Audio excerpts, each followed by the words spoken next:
Assalamualaikum warahmatullahi wabarakatuh. Kami dari kelompok B12 ingin mempresentasikan hasil kerja kami.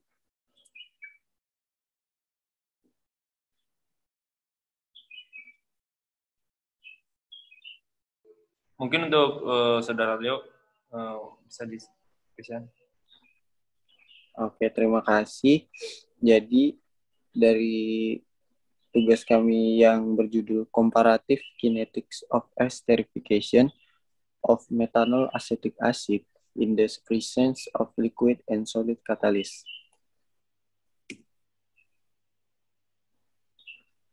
Lanjut. Izinkan kami memperkenalkan diri. Jadi kami dari kelompok B12. Nama saya Muhammad Isa Putra 05181053. Leonardo Gregoris Ali 05181049 dan Muhammad Fakri Nur Komsi 05181052. Lanjut.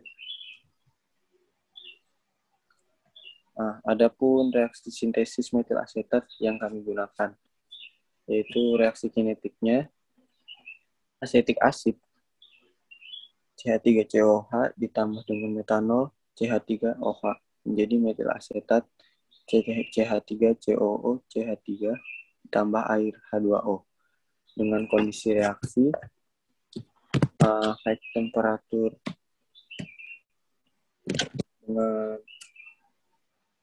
dan high pressure set product terjadi, kemudian reaksi temperaturnya berada pada 30 hingga plus 20 derajat Celcius dengan tekanan 1 atm.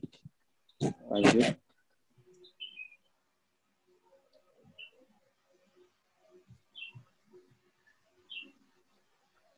Adapun deskripsi heuristik yang kami buat. Yang pertama ada heuristik 2. Pada reaksi esterifikasi untuk meningkatkan yield, maka yang menjadi eksis reaktannya adalah metanol, sedangkan asam asetat termasuk ke dalam limiting reaktan. Dan pada reaksi ini tidak ditemukan produk samping yang berbahaya, sehingga hanya ada bypass produk yaitu air. Kemudian pada heuristik 5, tidak ada purging karena eksis reaktannya langsung recycle.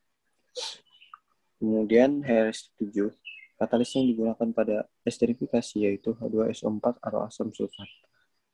Katalis asam sulfat merupakan katalis solid acid yang mempunyai selektivitas tinggi dan hanya menghasilkan sedikit reaksi samping, menyebabkan korupsi yang rendah terhadap alat dan biaya yang murah. Lanjut. Kemudian ada heuristik 8, pada sintetis metil asetat dari metanol dan asam asetat, termasuk reaksi reversibel dan unit pemisah yang digunakan yaitu reactive distillation atau RD. Kemudian heuristik 9, pada reaksi sintesis metil asetat dilakukan pemisahan campuran liquid menggunakan reactive distillation column. Pada proses ini, sekaligus untuk memisahkan zat-zat yang tidak diinginkan dan untuk pemurnian pada tahap purifikasi menggunakan distillation column. Terakhir, ada heuristik 21 dan 22. Pada sintetis metil asetat, reaksi bersifat eksotermis. Oleh karena itu, kondisi operasi suhu harus tetap dijaga agar tidak terjadi kenaikan yang tinggi untuk menghindari kerusakan bahan baku. Lanjut.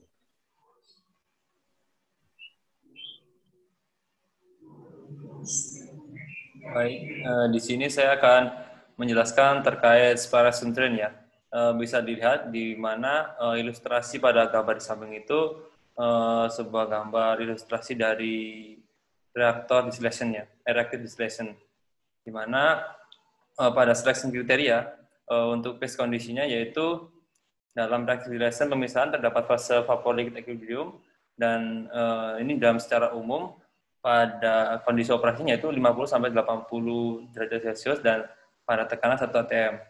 Dan reactive distillation ini alat ini digunakan untuk mereaksikan metanol dan asam asetat dan sekaligus memisahkan hasil produk yaitu metil asetat dan air, di mana metil asetat sebagai distillate product dan air sebagai bottom product.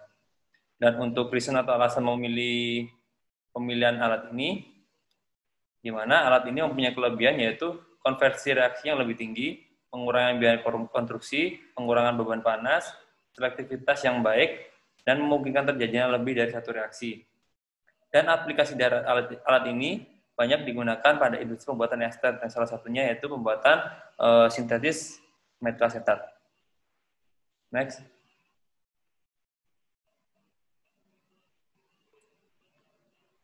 Untuk select single atau sequence based on selection criteria ya, identify accurate equilibrium diagram binary atau ternary, ya bisa dilihat ya di sini merupakan gambar diagram binary esterifikasi metil asetat. Next. Nah, dan selanjutnya develop the select separator based on heuristic and scarce method, yaitu untuk langkah pertama yaitu untuk mengidentifikasi azeotrop pada pada reactive distillation. Untuk sistemnya yaitu untuk metil asetatnya itu kondisi operasinya terdapat pada 329,469 Kelvin pada tekanan 1 atm, dan untuk metil asetat H2O-nya pada kondisi operasi 326,437 Kelvin pada tekanan 1 atm. Dan untuk langkah kedua, identification separator dikarenakan reaksinya itu merupakan binary system, dan alternatif separatornya dapat menggunakan separator azeotropik ataupun extractive distillation. Dan untuk langkah ketiga, pemilihan entrainer untuk di reactive distillation yang kita pilih ini tidak ada entrainernya. Dan untuk langkah keempat, identifikasi komposisi distilat dan produk yang layak. Untuk komposisi feed, yaitu terdapat metanol, asam asetat, katalisnya, dan metil asetat. Di mana untuk produk atas atau top produk ataupun distilled produk yaitu metil asetat, dan untuk produk bawah atau bottom produk yaitu water. Dikarenakan untuk jumlah produk metanol, asam asetat, dan H2SO cukup kecil, maka dianggap tidak ada dalam produk. Dan biasanya karena reaksi kan nggak semuanya bisa dihilangkan, pasti ada sedikit yang ikut bereaksi, makanya ikut yang lewat, makanya kalau misalkan dianggap kecil, bisa dianggap tidak ada dalam produknya. Next.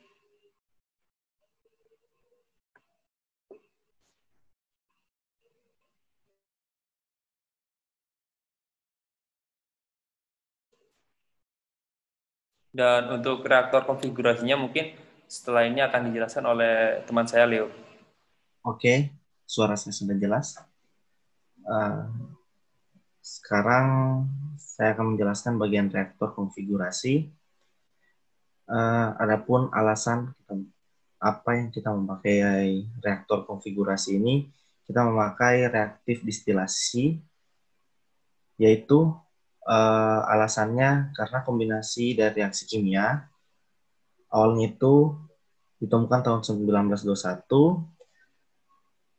sehingga performa dari reaksi dalam separasi dalam satu unit alat ini memberikan banyak keuntungan.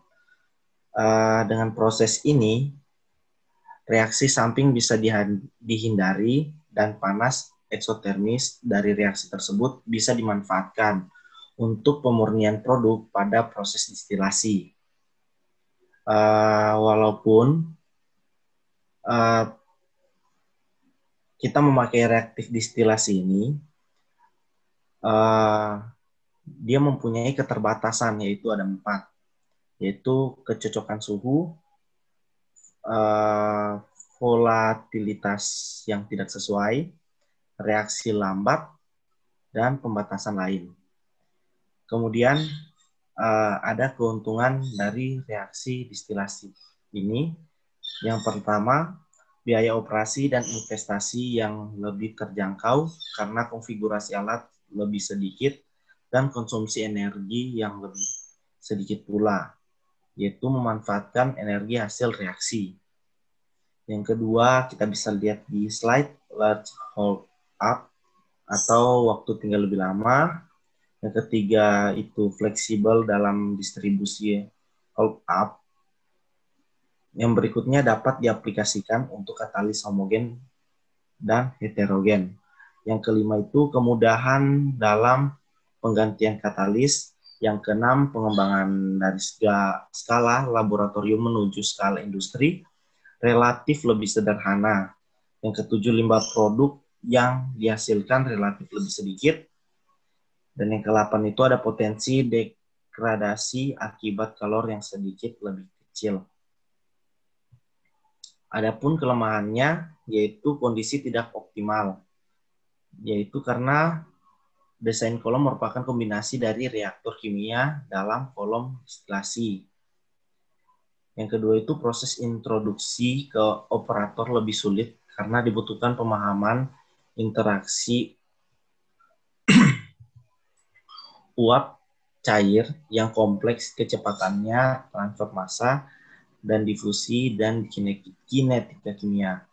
Yang berikut kinetika beberapa reaksi sampai memberikan hasil lebih baik suatu kondisi di mana kolom aman dan zona reaksi dipisahkan. Hal ini dilakukan apabila kondisi optimal untuk reaksi dan distilasi tidak berbeda jauh.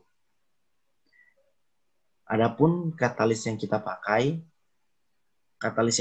yaitu H2SO4 yang bersifat molekul air yang dihasilkan untuk proses esterifikasi, di mana konsentrasi katalis H2SO4 kita bisa memakai rentang dari 0,1% hingga 1% berat campuran yang bereaksi.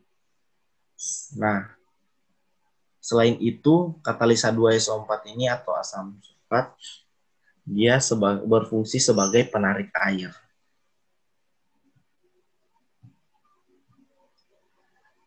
Nah, kemudian ada HN atau Heat Exchange Network,